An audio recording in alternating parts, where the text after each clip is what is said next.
Hello, everyone, and welcome to Wow Ergonomics. Yes, on this freezing Friday. It's absolutely chilly outside, isn't it, Steve? Bitter. That's hence why we are wrapped up, Graham, even indoors. Coat, gloves, scarf. which make things very difficult to do. Although these are meant to be smart device gloves. I've not quite worked it out because look, they've got this little symbol on it that says that you can use this finger to manage a smart device. Okay. And yet I've not worked that it can do that. Anyway, we're wrapped up like this because we are going to be discussing what it's like working in the cold today. And our friend from Remtech said, I hope you're wearing your coat and gloves. Well, we are.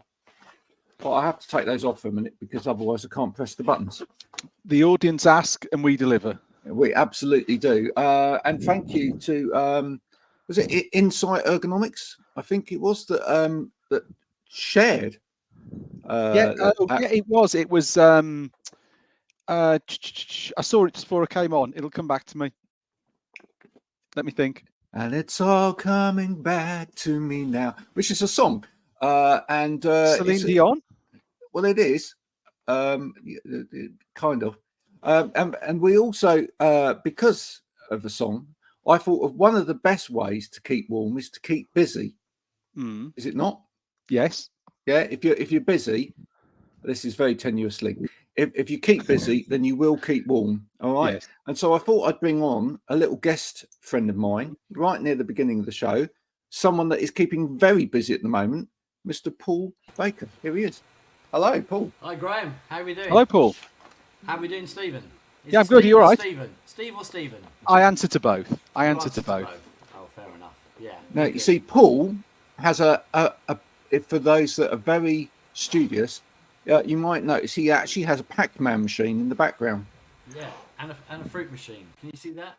Oh. I'm doing the wrong way there, aren't I? Yeah. That's proper boy stuff, isn't it? Yeah.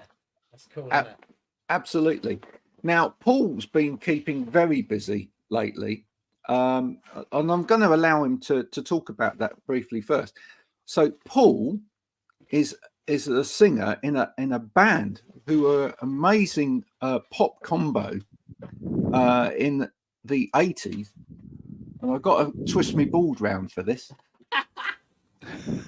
All right. I'm glad you said bored. I wonder what you were going to say. Right. Here's Paul when he was young.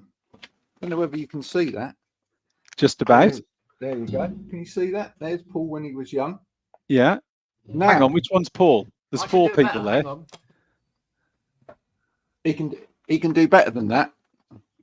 He'll show you the evidence. Oh, is it? Hang on, vinyl. Yeah. This might be better because hang on. There he is. Oh, there he is. Right down at the front. Looking like a heartthrob. If only I could have kept those looks. Absolutely. That's the band. Now, I'm going to allow Paul to just tell you a very brief little story about what happened to them when he was in Daniel Takes a Train at that time. He's still in Daniel Takes a Train after now. But yeah, tell us all the little story about keeping warm at the Brits while I take my coat off. Yeah, absolutely. No, we were a band that formed in 1984, and we played Ronnie Scott's The Empire, Leicester Square, Hammersmith Palais. Looked like we had a chance of getting signed and what have you. We then went to we gate crashed the Brit Awards in 1987, and managed to latch onto the posse of Meatloaf with his 10 guests and got in past security and handed out our cassettes to all of the big wigs of the day. Photos with Alison Moyet, Pet Shop Boys, Wet, Wet, Wet. Peter Powell mentioned on Radio 1 that it was the best part of the whole Brits when this young band gate crashed their way past security. Couldn't happen nowadays, obviously, with all the technology. And we thought that was it. We thought, right, this is it. We just wait for the offers to come in. But sadly, they didn't. The guitarist decided to go and teach English in Barcelona the following year. So the band split up 4 years later in '88. Thought that was it. And then the drummer said to me in 2018, I'm going to stick a few of our old pictures and our one video on a Facebook page for a bit of fun. So he did that. We had 55 followers.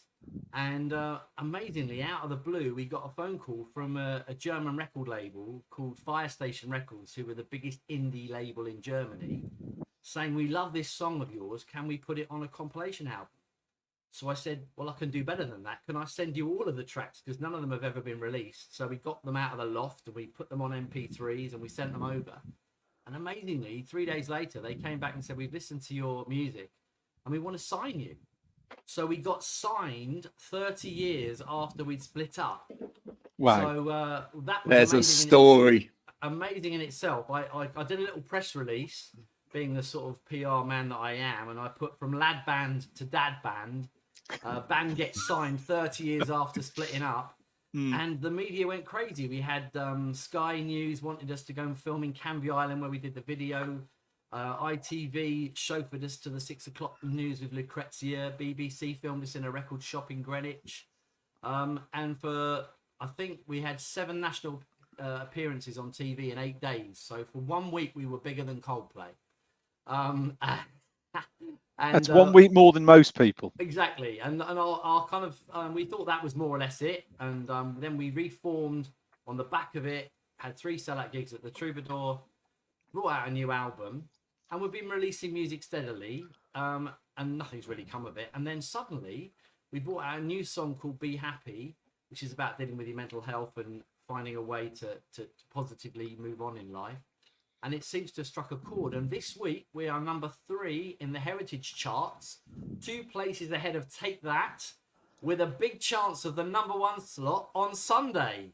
If we can get this wonderful community of listeners and what have you, and social media followers everywhere to vote Daniel Takes a Train, Be Happy at heritagechart.co.uk, song 3, press submit, all free, and we could have an unknown band number 1 in the Heritage charts on Sunday. So 40 years after they started, so that would be pretty cool. So we had to have Paul on. There's my pitch. Because everyone, if you're watching this throughout the day, if you could do that, that would be brilliant. Yeah. And then we can you say stick something up in the comments, Graham? Is there a link you can stick up? Or yeah, I can do that. Yeah, I can do that. I'll send you, Graham, yeah, get that in the comments, and we'll get that. Yeah. Let's just create a banner for it now. So it's yeah. What is it again? Heritagechart.co.uk, and then you just click on vote now. I think it's on the top. As you look at the screen, top right. There it is, down the bottom. Heritagechart.co.uk. Go to that. It's number 3 in the chart at the moment. Daniel Takes a Train. You vote. Please do that throughout the day. That would be fantastic. And then we can say that Ergonomics has come together with music to create a beautiful thing. You will be part of our success forevermore. Yes. And the thing is as well, number 1, Steve. Your first number 1. You will be exactly. Yeah, exactly that. Go. But it is a good song, and as you say, it's rightly probably touched a lot of people because of the mental health side of it thing as well. You know, from your own personal view, do you want to just give us a little bit of the story?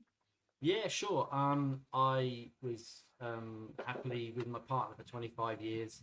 Suddenly got this awful diagnosis of leukemia. He fought for a year, and we lost him in October 21. 2 years prior to that, we just adopted a little boy who was 7, so he was 9 at the time. So suddenly the realization that, you know, having been with someone for 25 years, you were going to be a family together, and the realization that suddenly you're going to be a single dad, and life doesn't look so rosy when you're in your early 60s.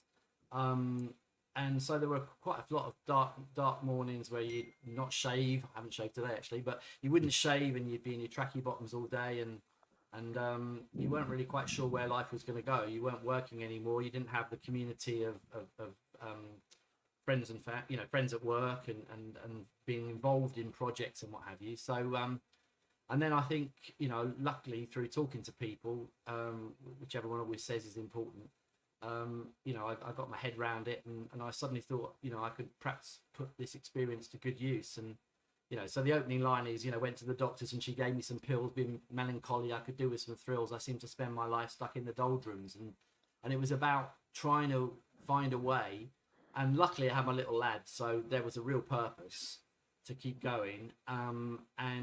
It was really just trying to find the remedy for happiness. And, you know, I think I've come to the conclusion the remedy for happiness is just good people around you, music, sport, and probably lowering your expectations so that you don't think about you're going to go to number one, but now we're there. But yeah, lowering your expectations so that things are achievable. You always have that goal, that big goal, but don't beat yourself up when you don't reach it first time round, because we're 40 years round. So you know, I think the moral of the story is never give up on your dreams, because you know, we might suddenly have our first chart hit. And our first chart hit might be number one.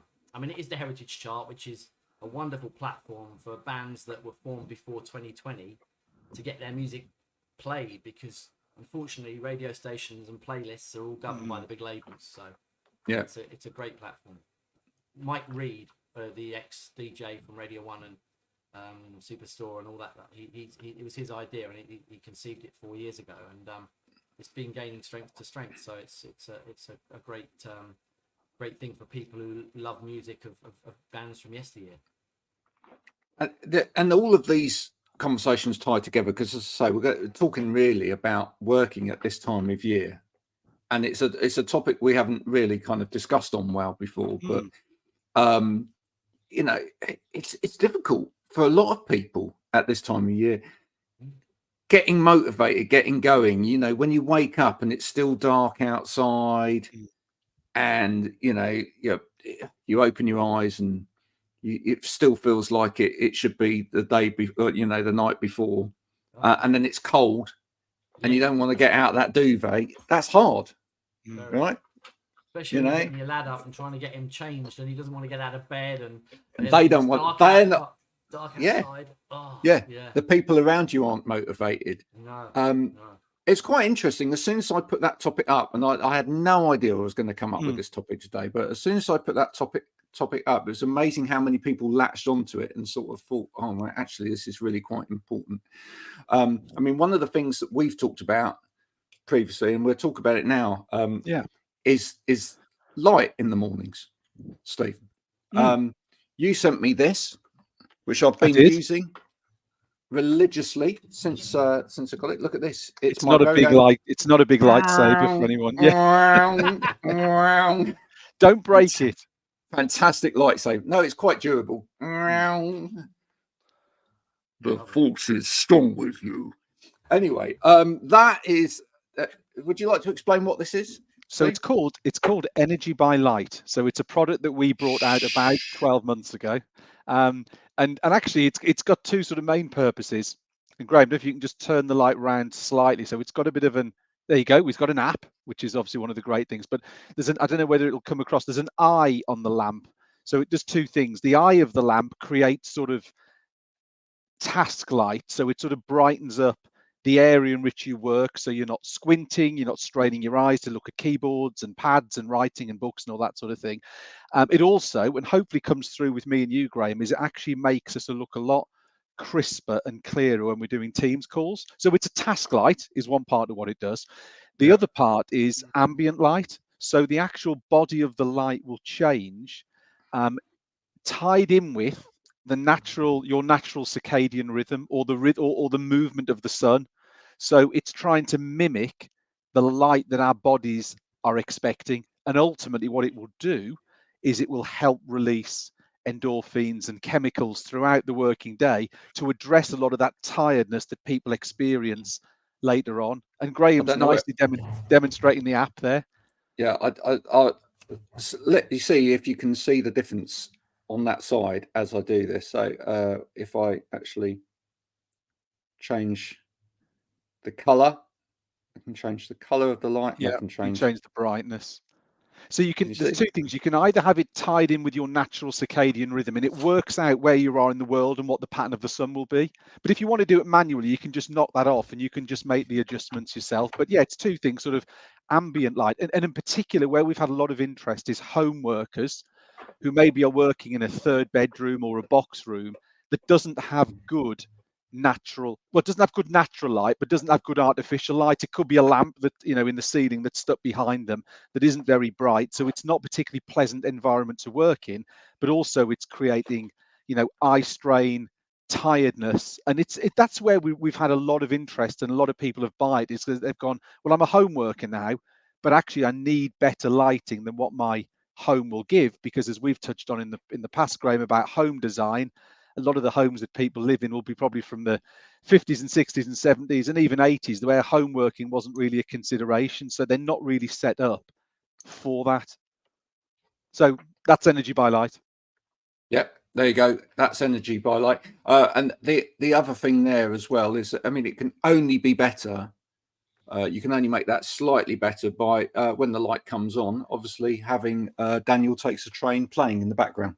Absolutely, of course. We're just be happy. Well, you're going to be happy if you're got the lighting right and you're in the right environment and you can see. You won't need the glasses so often because the light will be much better.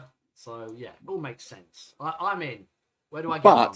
Where do I get one? I have to say, I do struggle with the cold, and one of the things, as I said in the text, that I struggle with as well is when I move from different environments. So when I've gone out and I've done the school run and I get really, really cold and then I come back into the heat, that's a bit of a struggle. Sometimes I get like, a bit of pins and needles in the fingers and whatever. And vice versa, when you move out from a warm space to a cold space, that can be a bit of a problem as well. Anyone else struggle with that? Yeah, what about when you're in the car, Steve? Don't want to get out the car, do you, in the winter when it's nice and warm and you've got the heated seats on and it's like sort of 20, 21 and it's toasty, and you get outside and it's like bang, it just hits you. It's like, yeah, I'll stay in the car, thank you. Hence why I think such things as drive-through restaurants and coffee shops and motorway services are even more popular at this time of year, because you don't want to get out and stretch your legs. You're thinking, actually, it's flipping nice in here. I'm just going to go through the drive-through and get my drink. Right. So the problem with all of this though is lack of movement. That then encourages a lack of movement, which then causes that in itself causes problems. But the other thing as well is you've got to be careful if the muscles are kind of tense because of the cold. And I was doing some research on this the other day, especially around sort of driving and whatever. But if the muscles are tense because of the cold, and then you get, you then do sudden movement, you're more likely to actually cause an injury to yourself, because you've been cold, you suddenly try and do something where your muscles are tense. Yeah, that's when you're likely to pull a muscle or strain your back or something like that as well. Didn't we have someone on the show ages ago, and I want to say it was someone like Sean Thompson, and we were talking about warming up before going for a run, weren't we? And we were saying, wasn't he saying, or somebody was saying, can't think, maybe someone else was saying, some of the worst damage you can do is actually some of that aggressive stretching that you're almost encouraged to do can actually cause more injuries. And you were better off, if I remember rightly, talking about going for a run, was to start with a walk and a jog and build it up, rather than sitting there stretching and doing all sorts of things. Because that actually, when the muscles quite tense and tight and you try and do something vigorous, that's what causes a lot of the injuries that people experience. Well, absolutely. And now Paul will know about this as a singer, but it's like asking a singer to come on a TV show or an interview show or whatever and sing at like 8 o'clock in the morning. Oh God, yeah. You've got to warm up your vocals. You've got to have some hot drinks or whatever it might be. And I think the important thing with anything, I've played a lot of football as well, so I advocate exactly what you're doing there. I've pulled muscles where I've not stretched, but at the same time, you don't want it's not going to be vigorous. It's just going to be light stuff and light runs, and you build it up over a period of time. But I think it's the old adage, isn't it, about the preparation before anything, whether it's coming on something like this, or it's coming on playing a gig, or playing a sport, whatever. You've just got to kind of get your prep right and make sure that you're you're ready for whatever might be thrown at you. And if it's bloody cold out there, Christ, it's the amount of times I have, felt the hamstrings quite quickly, or the calf muscles, and thought, oh no, I haven't stretched enough, or I haven't prepared myself enough here. So yeah, very good advice. And even stuff like, because people assume that it's major muscle groups as well, but even stuff like actually doing some exercises with your hands and your fingers before you start typing in the day, because that is quite a rigorous exercise. Yeah, exactly that. Stretch above your head, stretch out, flex your wrists, etc., before you start typing, because when you've got cold and you come straight in, straight out, boom, straight at the keyboard, get that report out, it's not advisable. No. So companies need to be a little bit more aware, I think, that especially at this time of year, your staff might be a little bit slower getting going in the morning, right? From a physical point of view, but also from a mental point of view. So say it's not like the summer where at 6 o'clock in the morning it's bright. You wake up, it's bright sunshine. I mean, I don't know about you, but in the summer I'm raring to go. Right, as soon as the sun comes up, I'm like, up early, best part of the day. Let's get outside. Let's enjoy a bit of sun on your back. It's but at this time of the year, it's like, oh, really? Graham, I tell you, I bet who makes a killing this time of year is your wiggle lady. Wiggle lady. You remember her with the video where she goes into the offices and gets. Oh yes, Lorraine Bowen. That's it. She'll be absolutely rolling it in at this time of year. Everyone will be desperate for her to get the office going. Well, he's referring there, Paul, to another musician, the wonderful Lorraine Bowen, who came on My Music, but also we featured her on here as well, because she released a song. She was the lady that was on Britain's Got Talent and did the Crumble song. Do you remember that? Vaguely, yeah. Everybody's good at cooking something. That's right. Yeah, that's the one. I do remember. But she released another song called Descasize. Oh, right. I know I've done this to you in the past, and twice I've asked you to throw the clip up, but is there any chance? Because this, I guarantee, Paul, this will have you laughing. It's an absolute nailed-on certainty.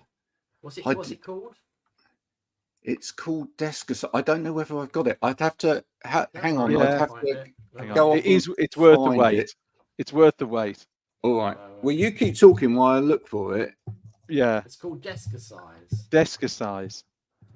And it's sort of filmed sort of live on location in a real office that looks like sort of in the middle of central London, and there's all sort of people I won't sort of spoil it, but people walking by and looking up and going, what on earth's going on up there? But it is I was crying, Paul, the first time, absolutely crying when Greg. I found it. Right, okay, so we I'm listening. Yeah, we can do this. I'll tell it all. Here we are. So I'll present this so that we can see this again. This will certainly get you going in the winter mornings and warm you up. And this is the kind of thing that we actually absolutely need. So here we go. You know the funny thing about this particular lady? She got the golden buzzer the day I was auditioning. Oh, wow. Really? No, it all comes round full circle. Yeah, no, she got the golden buzzer the year that I was entering Britain's Got Talent, because I actually proposed live on stage to Simon Cowell, singing, dressed as a naval officer, singing Beyond the Sea. So, but this lady, I was in the audience when this lady did not know that. Wow. Yeah. Oh, well, there you go. Here we go. So a little bit of this. Yeah, a little bit of this. My name's Lorraine Bowen, and this is desk exercise. If you're feeling a bit slumpy at 3 o'clock in the afternoon, then this is the track to get you going. Keep on moving, and all the exercises start on the left. Let's go! Oh, desk exercise. It's time for exercise at your desk. Stand up, exercise at its best. Flick your chair away and let's get going. Clap along, desk exercise. Stretch your arms up, stretch your arms to the left. Ooh. Absolutely. Yeah. Brilliant. We're only allowed to show a little bit, aren't we? Yeah. Paul, watch Yeah. it afterwards. In will. fact, get that link, Graham. Get that link in the comments as well for YouTube. That is well worth a watch. But it's, I think, you know, you can look at that any way you want to. You know, upside down if you want. But there's a serious point there, which is that you do need to actually start your day, even if it's office work. People don't get this. That even if it's office-based work and you're just sat at a computer all day long, you do have to start your day by getting ready for that. Yeah, because you're going to strain yourself otherwise. Definitely. Well, I used to play a song when, you know, in the days when you had a bit more freedom as a manager. I used to have my cassette player there and CD player there, and I'd play a song every morning, and it would usually be something, Move On Up, Curtis Mayfield, whatever it was, and just something to get everybody going, because it you know, you want to make like the job fun as well, don't you? You want to make work fun, and I think people, as soon as they've got a bit of music on, they kind of get to their desks and they feel a little bit more. And then if, you know, I was in recruitment, but if then people made a placement and got someone a job, they got to hear their favorite song. Oh, wow. So Nice. That was another little thing I did. And it, yeah, just, I think music is such a great tonic for people at work. Paul, And if you what can was your combine what was your favorite song, Paul, if you recruited someone? What was on your what did you Gold select? by Spandau Ballet. Gold. Oh. Always believe in your soul. You've got the power to know you're indestructible. Always believe in. Yeah, that was my one. So Excellent. Yeah. What was that part, don't we? Yeah. What was your favourite one that someone else chose, and what was the one you really didn't like, and you went, "Why on earth have they chosen that?" I know I'm putting you on the spot. I don't know if I can say this, but one of my friends, one of the colleagues, Judy, she loved Gary Glitter, and she always wanted Gary Glitter, and I'm like, oh no, I can't play Gary Glitter. But it wasn't a particularly good one to play. But We'll say no more. But yeah. So but I think it's always having something which is going to be fun. Yeah. Upbeat. And you do want and that's the thing, you know, there's a time and a place for all sorts of music, but in that situation you do want something that's fun, you want something that's upbeat. You know, you don't particularly want a Cure track or even the Smiths, of course. Paul has a very famous photo of himself with Morrissey. Yeah. I went to the Smiths gig at the closing of the Great London Council, and I managed to blag it backstage as a photographer with a Boots camera around my I don't know how I did it, but anyway, I got backstage, chatted with Morrissey and the band, got the signed set list, and it just shows you always go for a set list. I sold it at an auction for £2,500 a few years back. Wow. with all of the four of the original members of the Smiths, who some of them don't talk to each other anymore. So I've still got an A4 of Morrissey, just says "Handsome Forever, Morrissey." So I haven't sold that one, but I might keep that one. So, and if you want to find Paul on Instagram, his moniker is this charming boy. Yes. As you can see how averse I am with Instagram, but we see referencing the wonderful Smiths song there. That's true.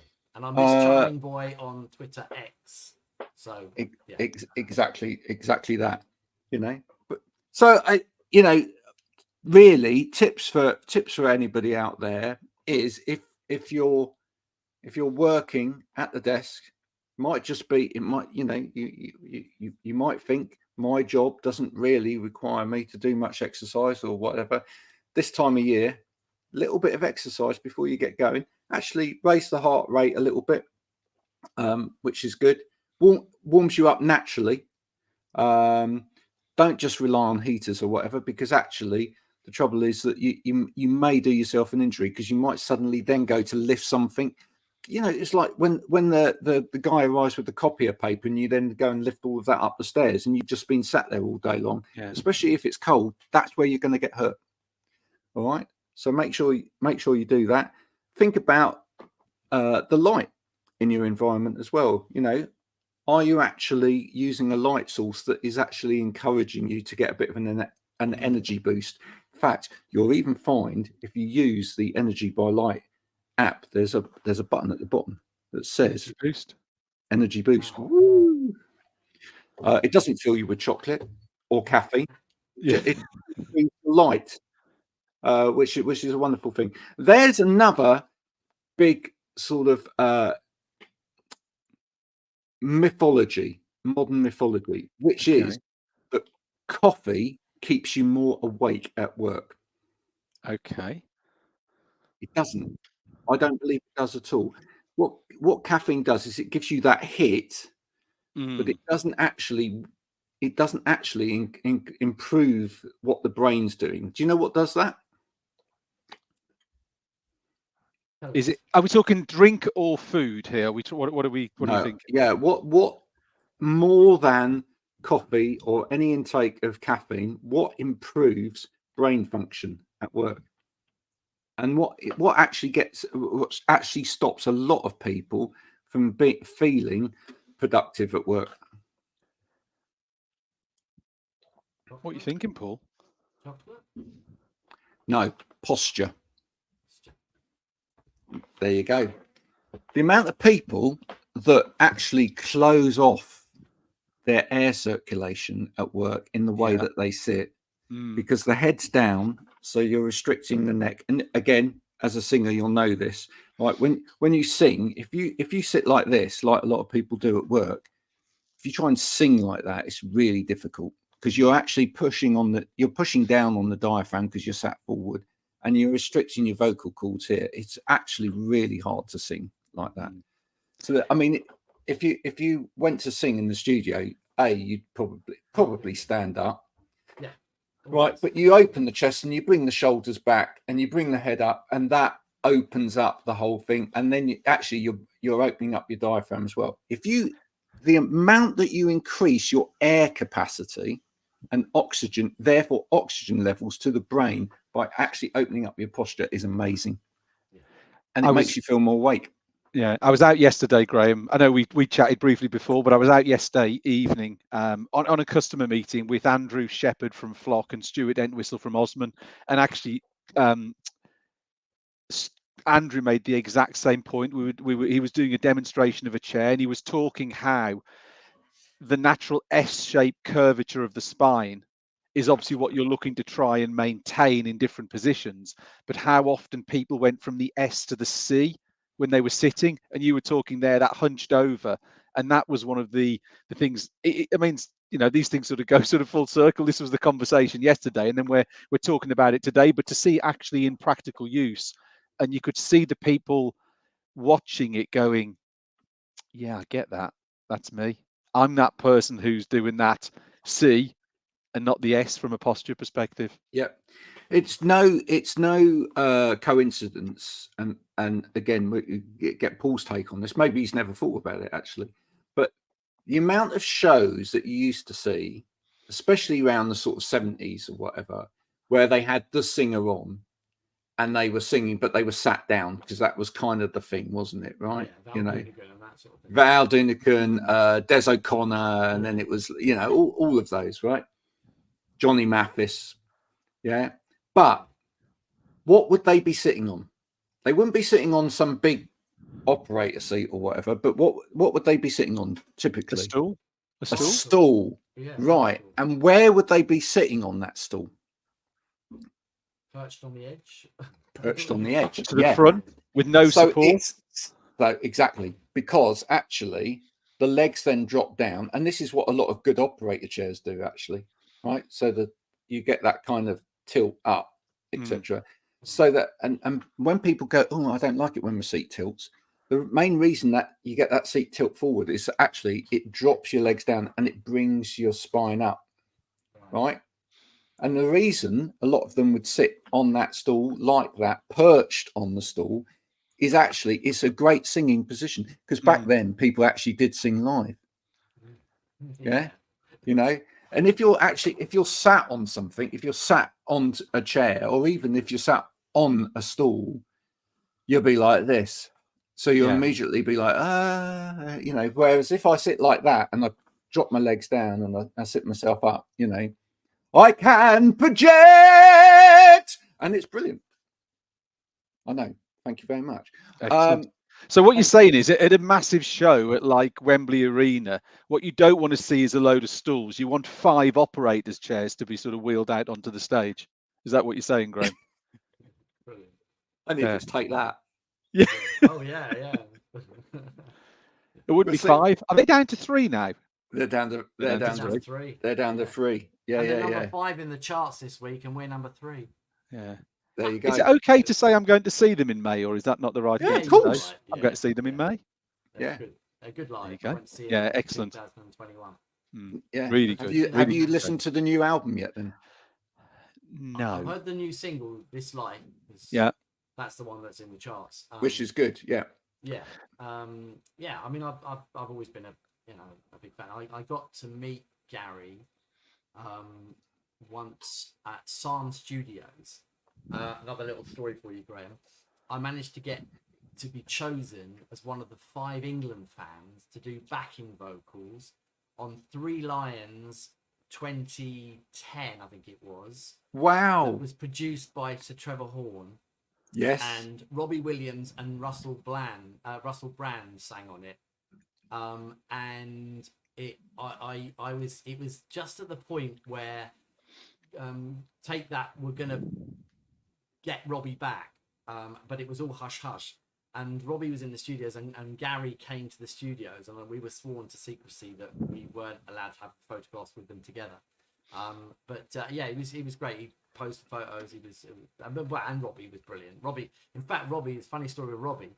Robbie saw me in a red England tracksuit that had just come out, a sort of tracksuit top that looked quite bold and brassy.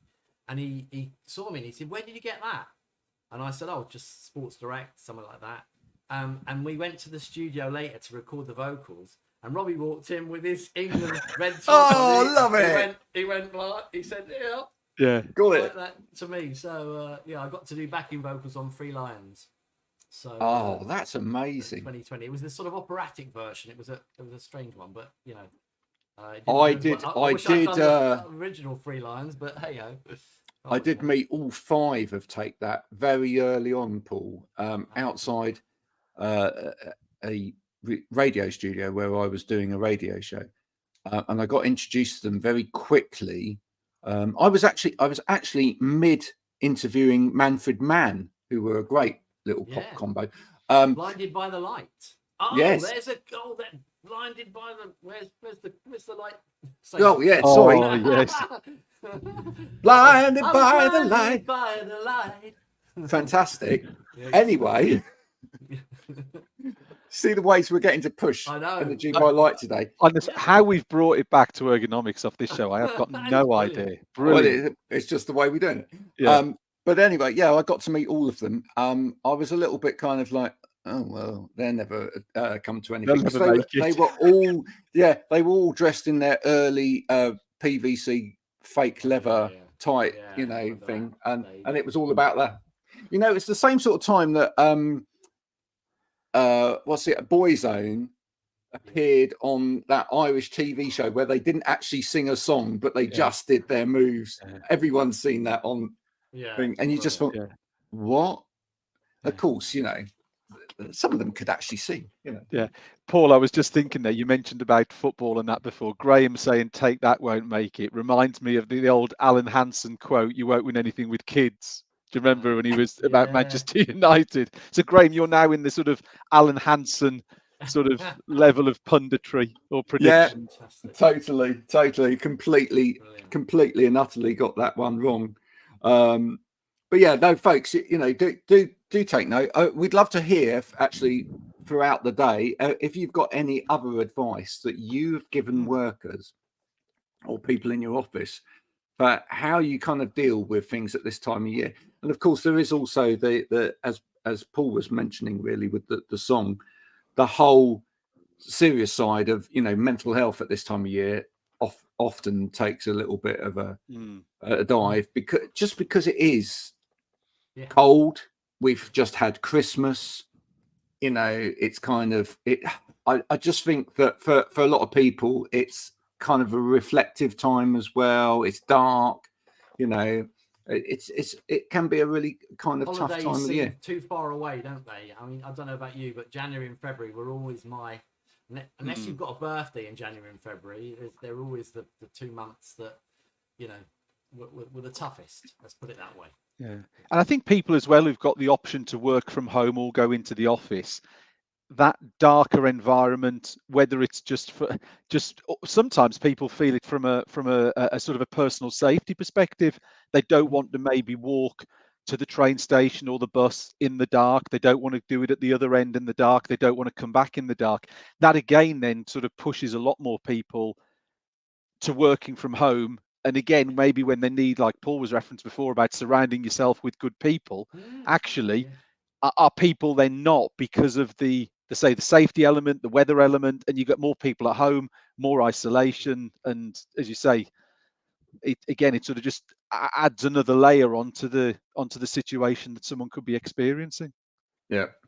It's also, I wonder whether it's a really good time of year just to make sure you're doing check-ins with people, because you know, just a lot of different things are harder. I mean, from that physiological side of things, without being able to step outside on a fairly, you know, even at lunchtime, depending on where you work and what you're doing. But, you know, when people can step out into some sunshine at lunchtime, go for a little bit of a walk.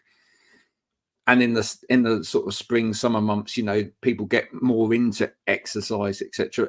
I just think it's easier for people to keep, you know, be motivated to keep fit, both mentally and physically. And you know, now may be a really good time of year to check in with people. If you want to maintain good posture, of course, one of the best things that you can do is to make sure, especially if you're working with a laptop, that you use a laptop stand and a separate keyboard, which Stephen will just tell us about. Absolutely. I mean, you talk about the C shape before, and I've heard it sort of called the sort of shrimp position, haven't they? Where you see a lot of people, you know, sort of bent over, curved over, head down, as demonstrated perfectly by my good friend Mr. Coath. This is how most young people at work look these days, is it? Yeah, absolutely. Yeah. But again, that's one of the things you mentioned then about opening up the chest. That's another perfect example, is rather than having your head down into the table, sitting a little bit prouder, looking up, screen height level with your eye line, whether you're using monitor or a laptop. And again, it just opens up the chest, doesn't it? Oxygen, all the things we spoke about before around sort of sitting. It isn't just the sitting's part of it. It's then the other parts of equipment that mean you're not doing all the good stuff with the seat and then kicking it in the bin by then hunching over in the old shrimp or C position, as it were. Yeah, absolutely. The other thing that will keep everybody motivated is the Eurovision Song Contest. Got a story on that? Yeah, I know you have. That's why I mentioned it. Did you know about that one? I can't subtle. remember. That was subtle, Graham. Let's finish on that today, because it is a great story. Go on then. So, well, I've been trying to get a song for the English entry, and I realise that you're coming up against all these barriers because it's again a bit of a closed shop. And so I thought, right, I need to do some research here. So I went online and found all the different factors and found out that the country that had the fewest number of entries that allowed 50% of the song, either the songwriter or the artist, to be from another country was Slovenia. So I went to look for artists in Slovenia, and after about 7 attempts, found an X Factor finalist who loved the song that I did. And so we entered This Is Your Life by, I can't remember his name now, but anyway, from a lovely Slovenian X Factor finalist.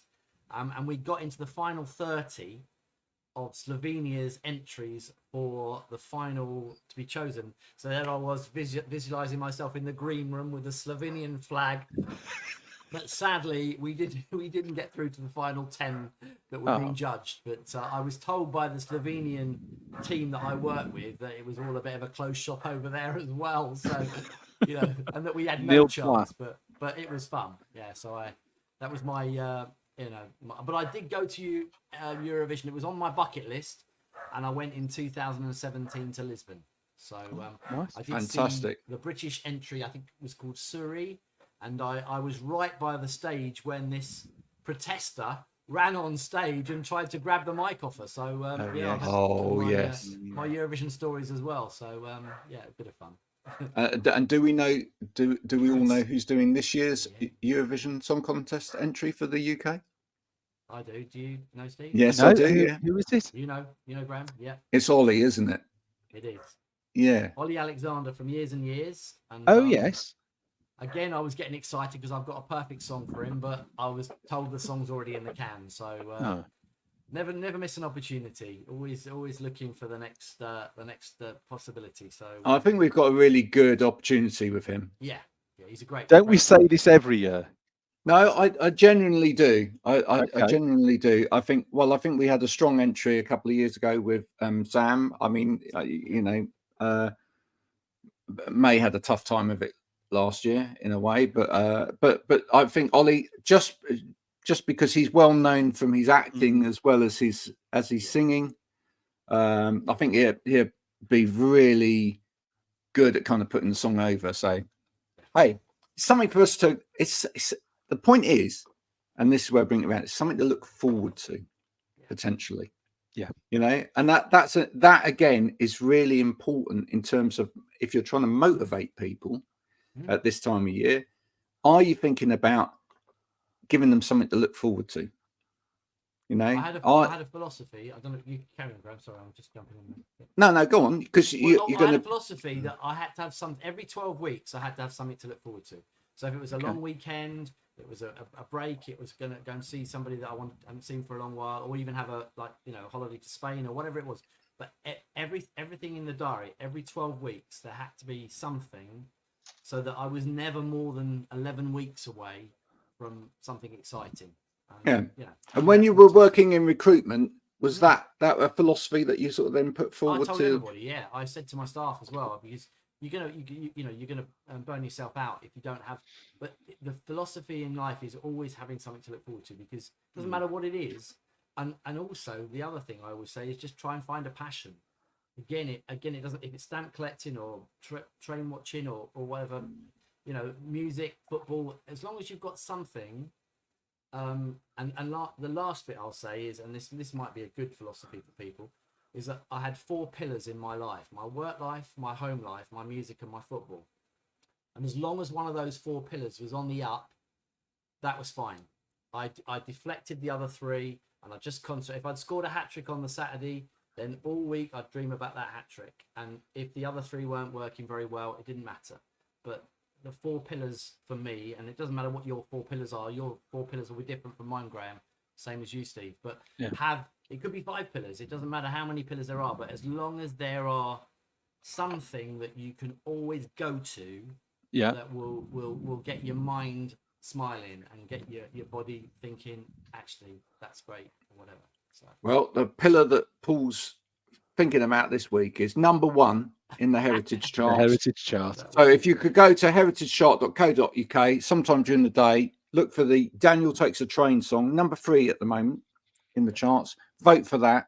Try and get it to number 1. That would we would appreciate that. Part of our journey. You'd be part of it. We could say that you've actually had a number 1, because it'd be down to you.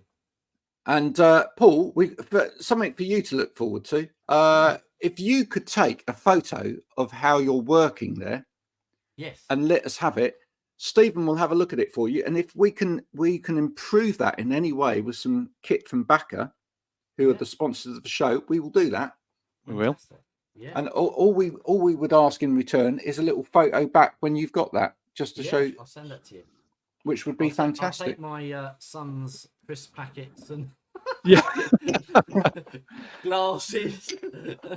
Oh, Mini cheddar. Well, there are other cheddars around. Yeah. They're yours, Other- really, Paul. You're deflecting it there. They're your cheddars and crisps. They're Come mine. on. Shh. Be Yeah, honest. you might be right. You might be right. other sources of vitamin intake are available. Yeah. Thank you so much for our guest today, Paul. Thanks, Paul. That was a little bit different today, wasn't it? Yeah, Stephen? enjoyed it. Really good. Brilliant. Yeah. Really, I mean, There of you course, go. we always brought it back to ergonomics, but some great stories from Paul and some, yeah, I really enjoyed that one. We did. Go and play Blinded by the Light by Manfred Mann and the Earth Band. Go and do that, and also The be happy, link. And be happy. Yeah, always Yeah. be happy. because it is actually a fantastic song. Well done for writing that there, Paul. Cheers. Also, we'll be back again, same time, same place next week. We'd love during the week, as you get to watch this or listen to this as you're stuck on the M25, which actually, talking about a cold snap story, once I was stuck on the M25 for 8.5 hours in the snow. Ooh. And that wasn't much fun. A lot of people were having to get out of their cars to go for a little toilet break by the side of the road. But do share your thoughts on just how you keep your team motivated, keep your team safe and happy when the cold weather hits. What is it that you do to improve the health and well-being of your team when we're getting the cold weather, when we're getting the dark mornings, etc.? We'd love to hear from you. If you're interested in any of the solutions that we talked about today, including Energy by Light, do find out more details at wellbeing.com, where you can also listen to previous episodes of this show. Until next time, thanks for joining in. Thanks to Paul, our guest today. Bye for now. Thank you. Bye-bye. Bye-bye.